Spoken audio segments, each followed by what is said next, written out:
Depuis que je suis enceinte en Corée, j'entends souvent cette réflexion. C'est marrant, on dirait pas que t'es enceinte. J'ai du coup demandé à mon mari qu'est-ce que ça veut dire, qu'est-ce que je dois comprendre par là.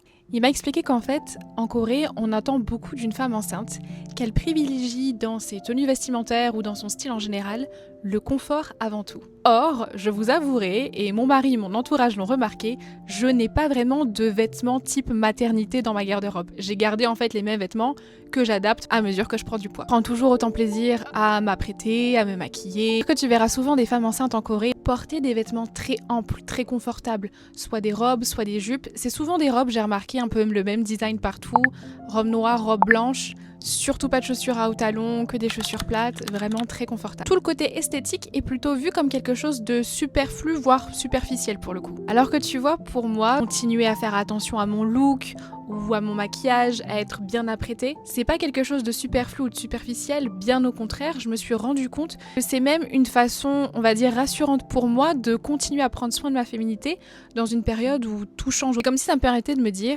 c'est toujours moi, là je me retrouve.